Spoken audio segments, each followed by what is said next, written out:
Semalam saya bagi ceramah ini Order Franciscan Secular di Ranau. Saya beritahu mereka sebab kalau ziarah ini kan selepas kita balik daripada ziarah, biasanya kalau masa zaman Moses kan, bila orang berjumpa dengan Tuhan mereka akan tutup muka mereka tahu. So kalau kau jumpa memang kau mati lah, habis kau sudah mati begitu.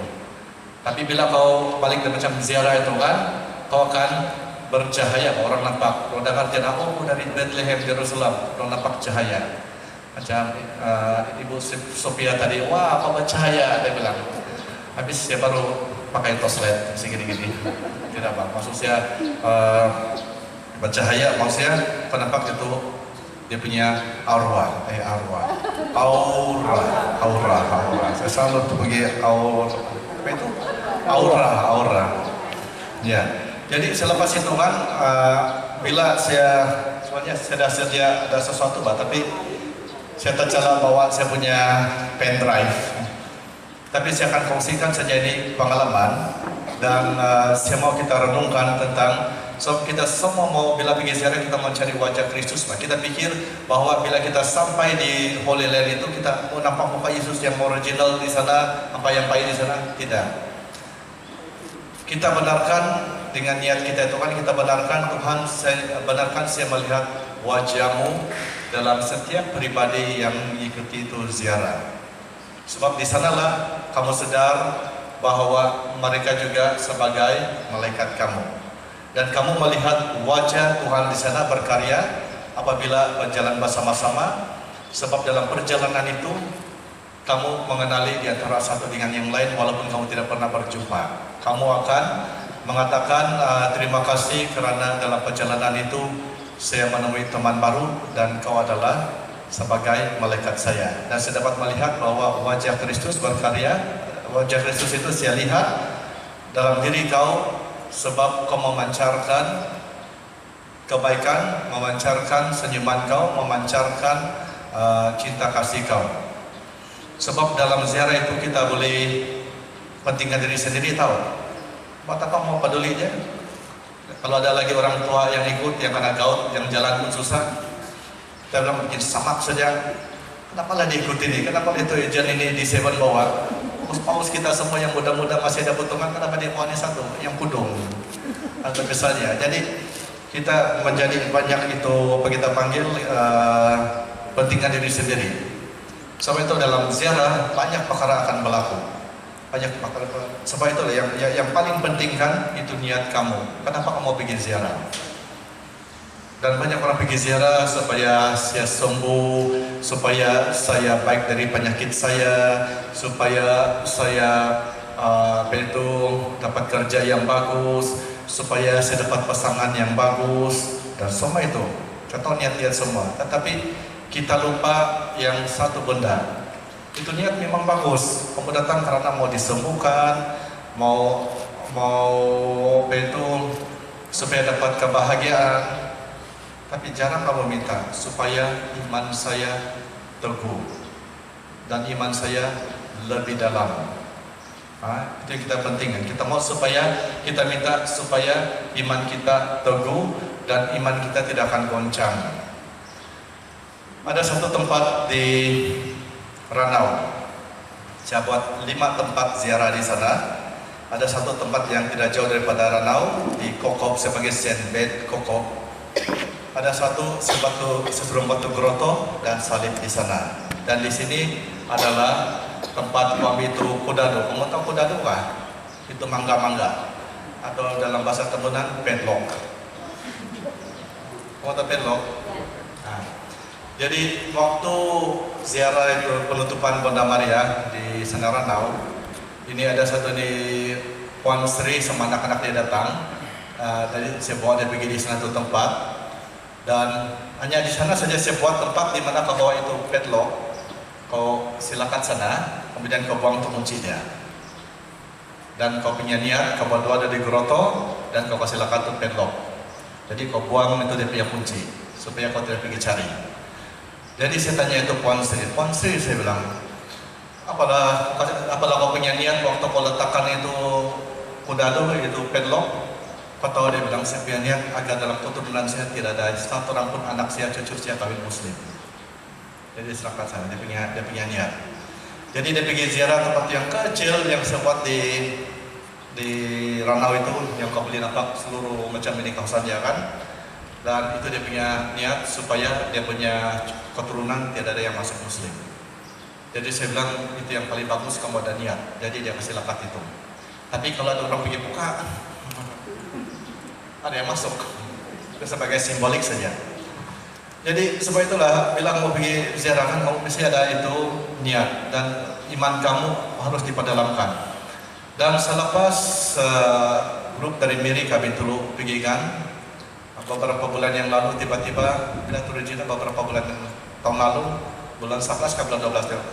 Bulan 11 ada ini satu ini laki bini suami istri SDA termasuk anak dia kan dia datang pergi ke Ranau jauh-jauh itu dia datang dia punya suami istri ini diterbangkan tapi anak dia naik ke betul kereta pergi ke Ranau dan dia adalah SDA dan silakan kenapa kamu datang ke sini saya bilang kan jauh-jauh begitu sebab kami dengar banyak penyembuhan berlaku di Ranau sebab baru-baru ada Sophia Group kan dan dia punya orang-orang bilang disembuhkan banyak yang disembuhkan jadi saya beritahu kepada yang kedua ini 3 orang ini kan SDA yang biasanya SDA dong tidak percaya sama Bunda Maria tidak percaya sama itu statue ataupun patung-patung Mbak dan apabila mereka datang dan saya beritahu saya bilang jauh-jauh kamu datang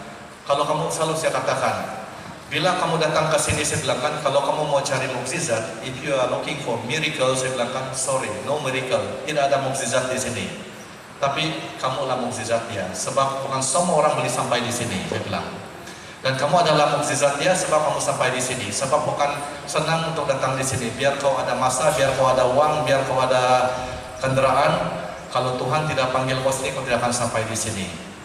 Dan saya suruh si ketiga Sri Cina bawa dia keliling semua itu lewat pergi pembaruan janji praktis dan pergi semua melawat shrine dan selepas itu mereka disembuhkan. Kata apa yang disembuhkan? Iman mereka disembuhkan. Mereka menjadi percaya. Mereka punya iman disembuhkan. Itu yang paling penting. Apa yang kita mau sembuhkan adalah iman kita, bukan kita punya physical. Kalau kau di sana pergi minta sembuh fisikal, kau punya umur tidak akan turun tau, masih naik juga. Jadi apa yang penting adalah kita punya iman dikuatkan dalam perjalanan. Dan bila kamu ada iman, di sana kamu lihat wajah Kristus berkarya dalam diri kamu. Jadi nomor 1. Dan selalu juga dalam doa kita kan, selalu saya beritahu dalam bila saya bagi retreat ataupun rekoleksi kan di Ranau. Dalam doa kita kan selalu waktu Advent kan saya bagi rekoleksi di Ranau. Selalu doa kita kan Tuhan saya bersyukur pada hari ini karena hari yang baru. Berkatilah mama saya, berkatilah anak saya, berkatilah diri saya agar saya sentiasa sehat walafiat. Dan berilah saya ketenangan pikiran dan hati. Itu selalu doa kita kan. Kamu mengerti ke bahasa saya? Boleh paham? Saya paham bahasa, saya pakai bahasa cinta itu. Selalu kita punya doa begitu. Terima kasih Tuhan atas kasih-Mu karena hari ini saya sehat. Selalu kita punya doa begitu. Bagus.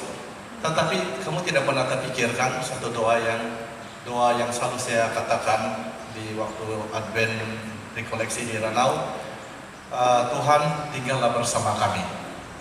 Kita tidak pernah jemput dia tinggallah bersama kami. Tapi kau cakap saja yang selalu kami doakan. Tuhan terima kasih berilah kesehatan yang baik. Lepas itu kami minta ini oleh perantaraan nama Yesus Kristus Tuhan dan pengantar kami habis. Itu saja. Tapi we never invite Jesus into our life, Pak. We should invite Him. Kita harus jemput dia. Tuhan dalam perjalanan ini saya mau berjalan bersama saya.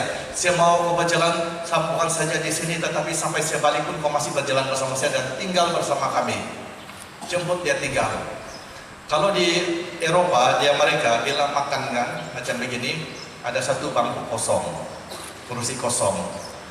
Bila tanya, apa itu kursi kosong? Itu untuk Yesus, supaya ada dia punya simbol. Setiap makan kan ada satu kursi kosong yang harus tinggal.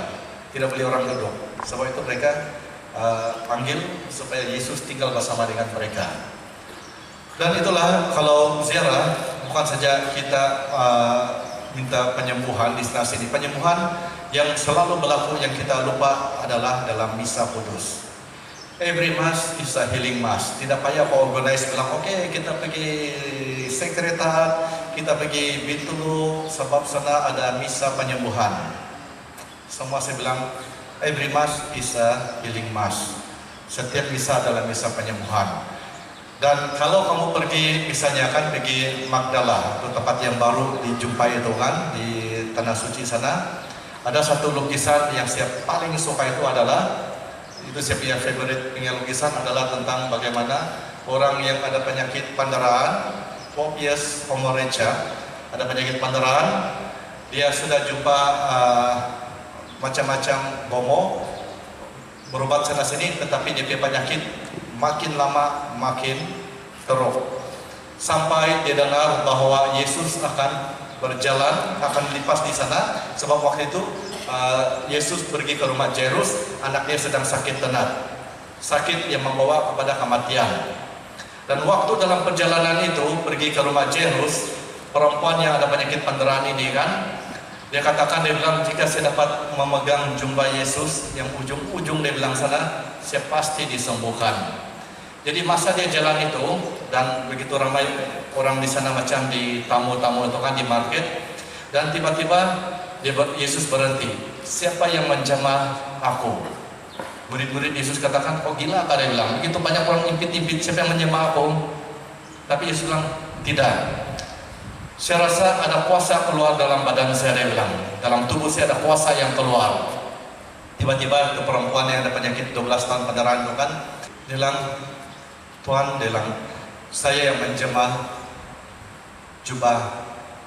jubahmu, dia bilang. Yesus bilang kan, terus dia muka daripada pucat, terus nampak ceria, dan dia katakan, telah menyelamatkan kau. Berarti itu kita pegang baru dia punya jubah. Tapi dalam misa kudus kita pegang dia punya tubuh.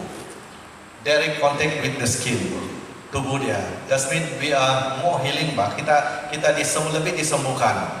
Banyak orang disembuhkan bila dia pergi Holy Land kan, pergi tempat-tempat ziarah, dia disembuhkan sebenarnya adalah karena iman mereka ya telah menyembuhkan mereka. Bukan mereka tidak boleh disembuhkan di sini, boleh, tapi bila kau pergi berziarah, iman kau dimantapkan.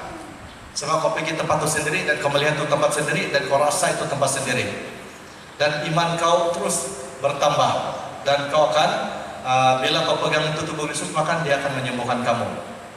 Dan begitu juga waktu kami merayakan misa perkawinan di Kana, kalau kamu dengar baik-baik itu Injil, kalau dalam Alkitab sewaktu perkawinan di Kana dia bilang, dalam yang sangat menyentuh saya, kembang bulu saya punya Roma sama bulu katiaka, apabila saya baca itu Injil kan, sewaktu perkawinan di sini, bukan lagi di Kana, semua saya di Kana, waktu kami di Kana, sewaktu itu perkawinan di sini, dia bilang, bukan lagi di Kana, tahu? Habis kau sudah ada di sana, terus saya punya sumarat, dia bilang dalam bahasa Inggris. Nah, saya rasa macam badan saya semua macam merasa macam itu yang betul-betul Yesus ada di sana. Sebab itu Injil yang kau bacakan bukan lagi yang di sana, tetapi yang di sini, dia bilang, Mbak. Kalau kau baca yang biasa-biasa kan di sini, di sana kan, di sana Kana, tapi waktu kau di sana kau berada di sini. Jadi betul-betul, jadi sangat menyentuh. Jadi saat itu juga para penjara yang datang waktu itu kan, iman mereka pun dikuatkan, sebab iman tumbuh melalui pendengaran oleh firman Tuhan. Dan apabila iman kau bertumbuh dan kau menyambut tubuh dan darah Kristus, kau diselamatkan, kau disembuh. Setiap hari, setiap kali bila kamu pergi misa kudus, kamu disembuhkan. Kalau di tempat biasa kamu rasa macam tiada rasa, habis biasa, itu salib di depan pun kamu tidak nampak satu salib di depan di gereja kamu harus keluar. Bila kamu keluar pergi berziarah, di sanalah kamu iman kamu dikuatkan, sebab kamu pergi tempat-tempat yang kudus, dan aura yang kawasan-kawasan itu dia punya, kamu dapat juga membangkitkan iman kamu. Bila melihat keadaan itu, tempat yang dimana seperti kalau di Jerusalem, di Bethlehem, di Magdala sana itu yang akan membangkitkan iman kamu.